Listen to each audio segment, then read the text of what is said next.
늘 골을 꽂아주고 팀이 어떤 수렁에 빠질 수 있는 상황을 막아줬던 것은 손흥민입니다.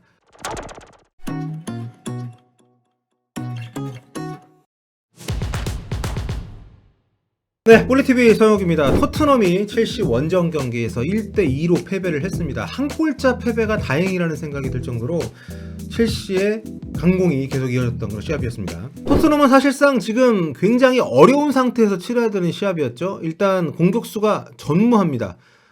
캐리 케인이 빠지고 손흥민 이 두 선수만 빠졌는데도 토트넘급의 팀에서 공격수가 없다는 게 참 이해가 안 가는데 유스팀에 있는 선수를 끌어올리지 않았고요. 새롭게 영입도 없었기 때문에 이날 선발에도 대기 명단에도 공격수가 없는 채로 첼시를 상대를 했습니다. 5-4-1 포맷으로 나왔는데 최전방 원톱으로 내세웠던 선수는 다름 아닌 베르벤입니다. 루카스 모우라도 아니고 이제 베르벤이었는데 루카스 모우라와 로셀소가 양쪽 측면에서 공격을 지원을 하고 베르벤이 최전방에서 좀 역습을 좀 이끄는 역할을 맡았었는데 사실상 뭐 전반전에는 공격 기회가 뭐 거의 없었다고 해도 좋을 정도로 첼시의 페이스로 진행이 됐습니다. 5백을 썼는데 좀 특이한 것은 오리에도 뺐어요. 그러면서 모두 센터백을 볼 수 있는 선수들로만 5백을 구성했던 무리뉴 감독입니다. 실점을 최대한 하지 않겠다는 무리뉴 감독의 의지를 볼 수가 있었죠. 그리고 그 앞쪽에 윙크스와 은돈벨레를 세웠기 때문에 무실점 경기를 얼마나 무리뉴 감독이 갈망하는지를 알 수 있었습니다. 왼쪽에 벤 데이비스, 오른쪽에 이제 탕강가 선수를 놨고요. 중앙에 토비 알더베일트, 베르통원, 산체스 이런 선수들을 배치를 하면서 굉장히 탄탄한 그런 수비 진영을 구축을 했는데 문제는 너무 이른 시간에 실점을 했다는 거죠. 여기서 첼시의 램파드 감독의 노림수도 굉장히 좀 인상적이었는데요. 올 시즌에 지루 선수를 선발로 썼던 게 두 번밖에 없었어요, 리그에서. 근데 과감하게 지루를 선발로 기용을 했는데 공교롭게도 지루 선수가 아주 멋진 연속된 슈팅을 통해서 선제골을 만들어냅니다. 이게 굉장히 좀 토트넘한테는 아주 치명적이었다고 생각을 합니다. 뭐 수비 축구를 하기 위해서 라인업을 짰는데 이른 시간에 실점을 했기 때문에 사실 공격 상황에 전개될 때도 거의 뭐 중원을 넘어가는 과정에서 공이 잘렸었고요.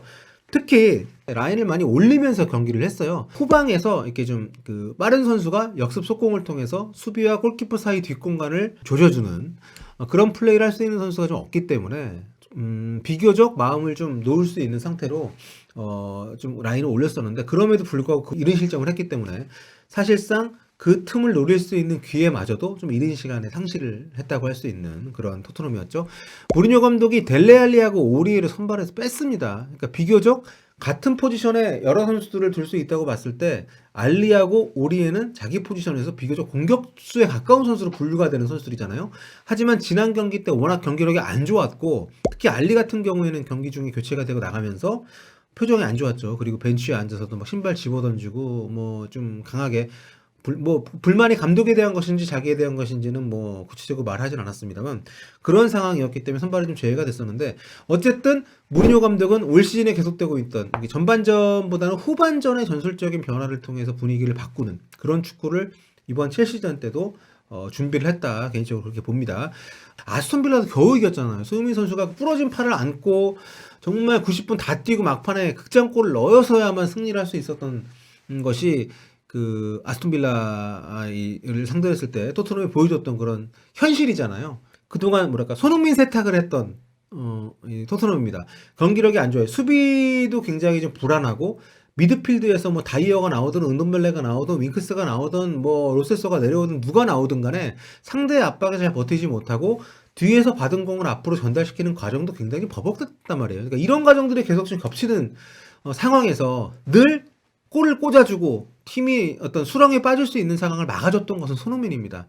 5경기 연속골 이거 아무나 하는 거 아닙니다. 네. 5경기 6골을 뽑아내면서 5경기 매경기 골을 넣으면서 정말 토트넘이 그래도 꾸역꾸역 5위까지 올라올 수 있게 만들었던 게 손흥민 선수인데 케인도 없는 상황에서 손흥민까지 이제 없어지니까 원래 제가 지난번에 케업 손왕이라고 했죠. 케인이 없을 때 손흥민이 아니라고 왕이라고 손업 아왕이라고 해야 되나? 아무도 손흥민 없으니까 왕이 없어요, 지금. 네. 루카스 모우라도 원톱으로 세우고, 뭐, 베르베인도 원톱으로 세우고, 다양한 시도를 하고 있습니다만, 어떤 카드가 공격수로 나오든 상대팀들이 전술적으로 고려할 만한 가치가 없는 상태이기 때문에, 누구든 지금 토트넘을 만날 때는 라이프치히전, 이번 보셨죠? 주중 경기 때.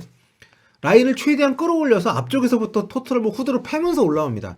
또 손흥민 선수가 공격수이면서 윙어이면서 수비 가담도 적극적으로 해주는 선수이기 때문에 한 0.5인 정도의 어떤 수비수 역할을 한다고 개인적으로 생각하는데요. 그런 선수의 어떤 그 공백이 확실히 토트넘 경기에서 매번 노출이 되고 있는 것 같습니다. 자, 어쨌든 뭐 전지적 손흥민 시점에서 해석한다라고 생각하실 수도 있는데 뭐 저는 냉정하게 그렇게 봅니다. 예, 손흥민의 어떤 그 팀 내에서의 비중이 케인이 있을 때조차도 굉장히 큰데 무리뉴 감독이 계속된 인터뷰에서 최근에 아주 뭐 손흥민이 얼마 만에 돌아올 거냐고 물어보는 질문에 아주 뭐 파한 데서 하는 뭐 이게 파한 데서라기보다 정말 넋을 잃은 사람의 미소를 보여줬던 무리뉴 감독인데 정말 뭐 찻대고 포대고 지금 장기 드는 심정으로 경기에 나와 있는 무리뉴 감독 입장에서는 오늘 첼시전 패배도 막판에 보면 경기 하다가도 거의 뭐 한 골차 쫓아갔을 때도 막 좋아하면서 무승부를 이렇게 좀 뭐 응원하는 그런 게 아니라 거의 뭐 이렇게 넋을 잃고 쓰러져 있는 듯한 그런 표정을 볼 수가 있었는데요. 아무튼 뭐 굉장히 토트넘 입장에서는 앞으로 남은 일정들도 손흥민 선수의 복귀가 좀 빠를 것 같지는 않기 때문에 좀 걱정이 되는 상황입니다. 말 나온 김에 좀 말씀드리면 손흥민 선수 한국에 들어왔죠. 들어와서 지금 K대 병원에서 수술을 받은 걸로 알려져 있습니다. 3년 전에 수술을 받았던 그곳에서 수술을 받고 지금 휴식을 취하고 있는 걸로 알려져 있고요. 뭐 회복 기간 뭐 최소 6, 8주라고 다들 보고 있는 것 같아요. 최악의 경우 올 시즌에 복귀를 못할 가능성에 대해서도 염두에는 둬야 될 것 같아요. 뭐 무리뉴 감독이 정말 그 걱정하는 상황이 최악이 아니라 정말 그게 그 일반적인 많은 사람들의 예측이 되어가고 있는 것 같습니다. 하지만 뭐 지금 시기는 중요하지 않은 것 같고 수술이 잘 끝났다고 하니까 잘 회복을 해서 빠르게는 필요 없습니다. 완벽하게 몸과 마음 모두 추스려서 돌아왔으면 좋겠고요. 아무튼 손흥민이 없는 토트넘은 리그 5위이긴 합니다만 지금 오늘 이번 주에 가장 먼저 경기를 했기 때문에 5위 자리 지키는 것도 제가 볼 때 쉽지 않아 보여요.